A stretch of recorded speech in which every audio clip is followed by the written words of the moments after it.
Good morning. Rejections. It's not nice to be rejected, and rejections are part of science. So if you write an article and you get a rejection, if you write a project and you get a rejection, that's very upsetting. How do you handle that? How do you avoid rejections? Well, the short answer is you can't, because science is bound to be corrected, to be ameliorated. So rejections are part of the game. There are some times that reviewers are unfair. This can happen. Reviewers are human.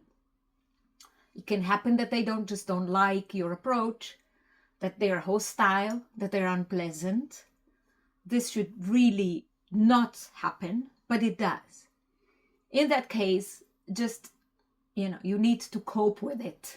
You need to learn to cope with it. Most of the time, rejections are based on objective criteria. The fact that the research is not developed enough. The fact that there are other projects that are better or equally good, but there's no money.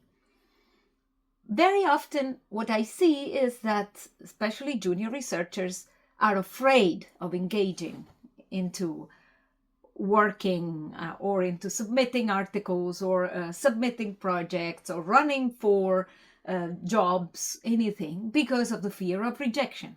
Because rejection hurts. And once you apply for a job and you're rejected, they're telling you you're not good. Once you send a paper and the paper is rejected, this means that they're saying you're not good. If you send and submit a project and you believe in this project so much and you think it's a great idea and then you get a rejection, that's upsetting, and this means that you are not so good. That's wrong. The rejection of a paper, the rejection of a project, and even if rejection of a job application have nothing to do with you. They have nothing to do with you as a person. This is not an assessment of your value. This is an assessment of your science, the results of your research, the plans that you made, or your academic CV. So perhaps if you were, let's unpack this. So let's start with rejection for a paper. If one of your papers is rejected, that's very likely because there's something wrong. So the reviewers are going to point out the problems in your paper. Now, you learn early enough that a paper, a scientific paper, is a report of what you found. It's a report of your findings. It is not about you. It is about your data. It is about the result of your research. So whenever you write a paper, the first thing that your advisor is going to tell you is remove yourself from the paper. Use I and we as little as possible.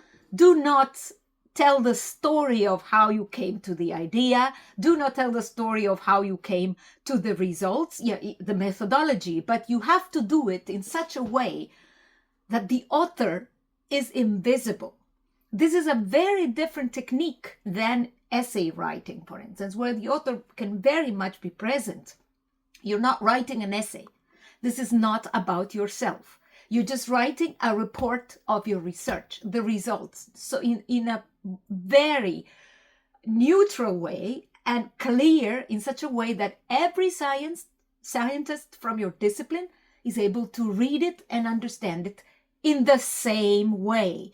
That is also why in your academic writing, you avoid synonyms, you avoid too many words and rewordings and etc. You have to be objective, clear, and this is all about business. It is not about you. So if a paper is rejected, this says nothing about you as a person or even as a scholar. It says that your research needs some more work. That's all it needs. Or it is wrong, it has been disproven. There are many reasons, but there's nothing to be upset about. Yeah, you can be upset because you wasted some time, but that's, part of the job. You waste time to try to understand the world. That's it. Rejection of a project, same thing. I've already talked about this in another video. If your project is rejected, it's 9 times out of 10, it's not because it is bad, but because there's no funding, because there are other projects that are equally good that are perhaps chosen because they have that little thing more than yours, because they're more interesting for the committee, etc., etc. Again, this says nothing about you as a person. You really need to make an effort and detach the scientist from the science, the person from science. Your science is not you. You as a person are a completely different thing than your science. Science is all about progress and understanding the world. So if people tell you, you got this wrong, this is all very good. You should really think it like this. You're trying to understand how this thing, this particular object of study works, or trying to reconstruct something. And the reviewer says, hey, pay attention to this. This is not good enough. This has already been done. Stuff like that. That is good because we're trying to make progress here. We're trying to improve the knowledge of humanity. We're not trying to get medals. If you want to get a medal, become a sport person, a sportsman, or become a, I don't know, competition of some sort of science. I mean, I know that many tell you that science is competition, but this is wrong. It is competition in a way with yourself to try to improve and understand, etc. It is not a competition.